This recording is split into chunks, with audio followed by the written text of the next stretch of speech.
Today at the Adobe Ring Ranch, we're talking about squash.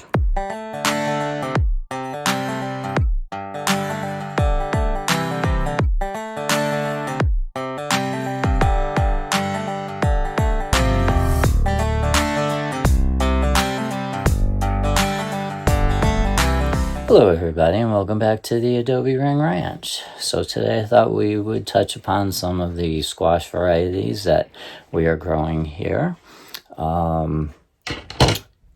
Some somewhat successful, others not so successful. We have two types growing here. We've got a summer squash or zucchini type squash. We've got a green one and a yellow one planted. And then we went into some of the winter squashes. So far, the summer squashes are 50-50 for me, and the winter squashes are maybe about 25-75% failure. Covering the winter squash first, the best growing one so far is this one. I believe it's pronounced Red Curry, Kuri. I thought it'd be cool to grow this summer here in Texas. The fruit forms like green and it slowly turns to this bright orangey pumpkin color. So I thought how ideal. I'll know when to pick it, because sometimes with winter squashes I'm not sure when the best time to harvest it is. So far this vine has grown the best, and I've actually harvested 2 fruits already. Which I thought was kind of early since it is a winter squash. And this morning I actually cooked it. It has a texture sort of like an acorn squash. The taste so far is not one of my favorites. Again, yeah, I can cover it up with brown sugar, maybe a little bit of butter, but I really wanted a great tasting squash, and that one really right now is not cutting it for me. So next on the list is this honey nut squash, and I've actually bought one of these fruits in the grocery store back in Connecticut, and I was totally blown away by the taste when I did eat it. I just cut it in half, scooped out the seeds, threw it in the oven when I was making some other desserts, and it turned out really well. I am a fan of butternut squashes. I think they have a great taste, and there's a lot more flesh in them than most squashes. This one is a little bit smaller in size fruit-wise, and I thought, again, that would be ideal for 2 people. As a vegetable side. So I bought this packet of seeds, and I had planted my first crop, and unfortunately, as of right now, I've gotten 0 fruit production. I'm not talking harvest, I'm talking about actual fruit forming. For some strange reason, I get the small female fruits to form, and I guess it's a lack of pollination. They don't form, they just kind of shrivel up and fall off. So currently the jury's out on growing this squash. I will say that I do have a second planting planted, and I will show you that in a moment. And I'm actually thinking about starting a couple of seeds today to get a third planting started, just to see if it's me and timing or what the deal is. The other squash I'm having trouble with would be the acorn squash, and this one's called Table King. Great germination, great growth, and then I get fruit forming on the vines, and after a couple days they just kind of shrivel up and fall off. I am treating the squash plants just like all my other plants. They've been fertilized, they've been watered. I'm just thinking currently it's a pollination problem, and I'm not sure why I'm not seeing that many pollinators in the area, but maybe they're just a little behind schedule. So today I'm going to be planting up some of the honey nut, and I think I'm going to be planting up some more table king acorn squash, and those I'm going to be starting in pots right now because I'm going to replace or I'm going to be planting these in the cabbage bed that I had with all those little green inchworms, and I want to make sure that all those worms are gone and not hanging around at all. So I thought I would start these squashes in pots and get them going, and then in another week and a half, when they've got their full set of leaves, I would put them in that bed and grow them on. The reason why I'm choosing these two is basically for the vine length. Both these varieties have a shorter vine growth. It's about 4 to 5 feet, so they claim. You can grow them in pots on decks or in tight garden spaces. So I thought these two would be ideal to put in that smaller size bed, but we'll see how that goes. As far as the red curry, I think that's how you pronounce it, I'm not going to plant any more of these. I'm going to let the current vine keep going and see if the fruit gets any better as fall progresses. Currently, I've got a lot of flowers, but I don't have any new fruits on the vine, so maybe a fall harvest, they'll taste a little better. But for right now, I'm not going to plant any more of those. The summer squashes have already been planted. I am having some issues with the green squash. The yellow one seems to be growing much better, and I'm already getting fruit production off that. And what I'll do is I'll give you a quick spin outside and show you how they are growing, and I'll show you the green squashes as well once I take you outside. So that's where I'm heading for today. So if you just hang with me, I will give you a quick tour of the existing plants and a quick potting up of the two squashes I plan on potting up today.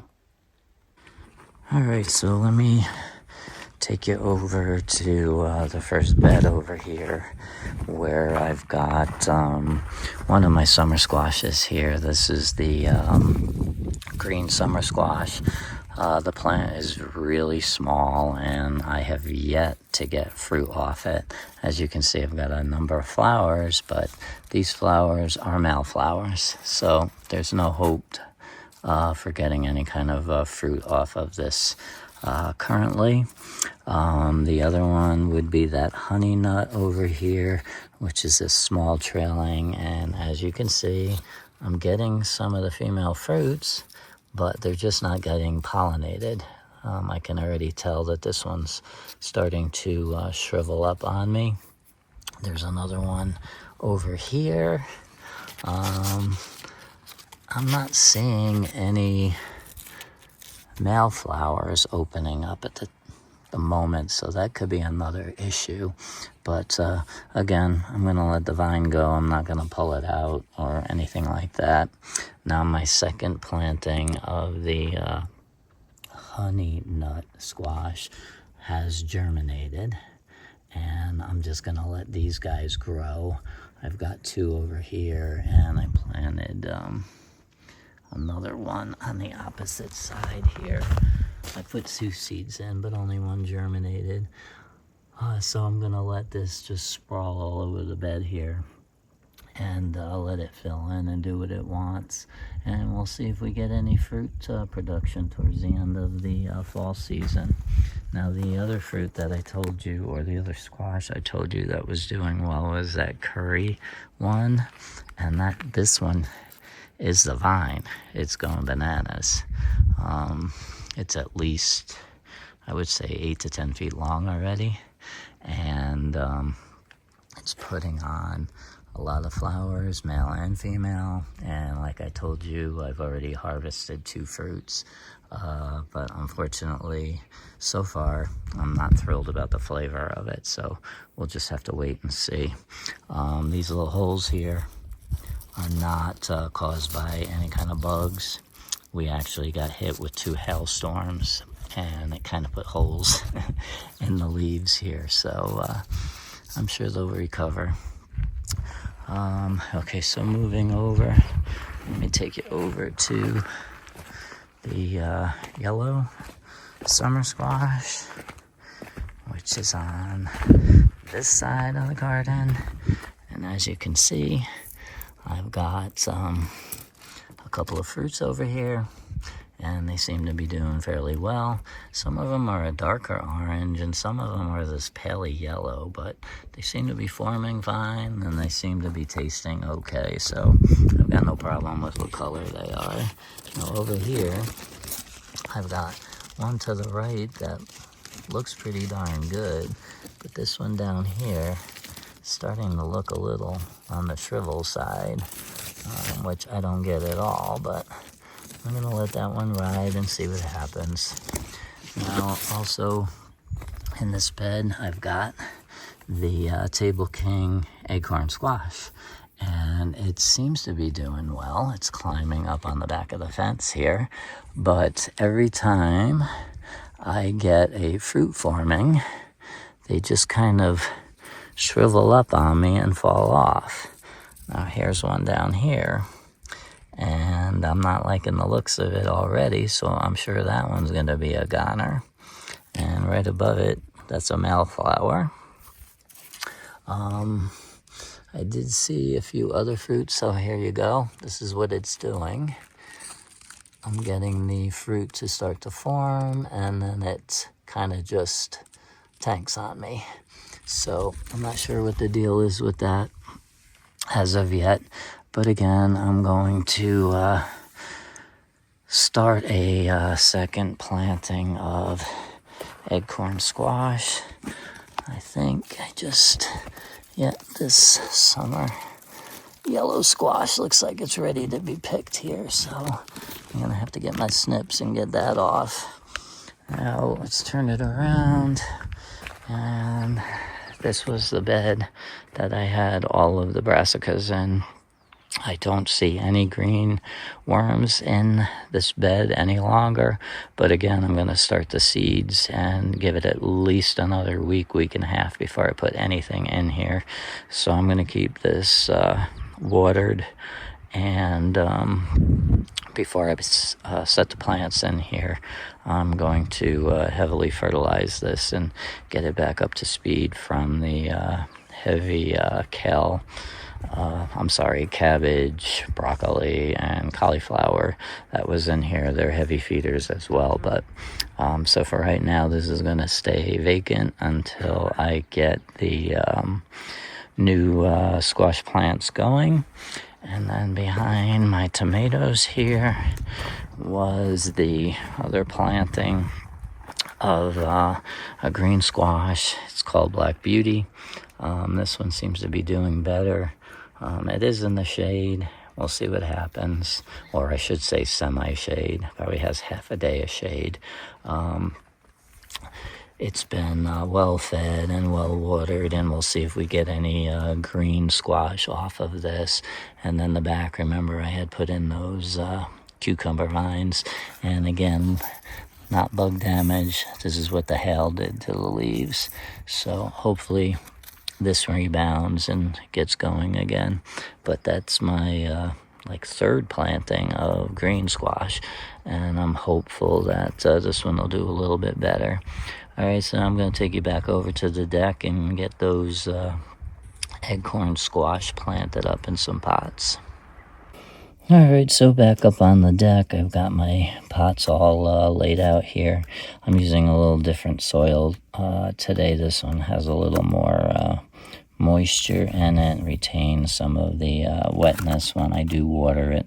the typical potting mix I use has a tendency to dry out, and I'm watering the plants about 2 or 3 times a day here. So I'm going to try a little different soil. So this one would be the honey nut, and if I had more seeds, I would probably do 2 pots of these, but unfortunately these are my last 2 seeds. And then I'm going to go with the acorn squash again, and I'm going to be planting up 2 pots of those. And I always do 2 seeds per pot, just to make sure that in case I don't have 100% germination, I've got a backup in there.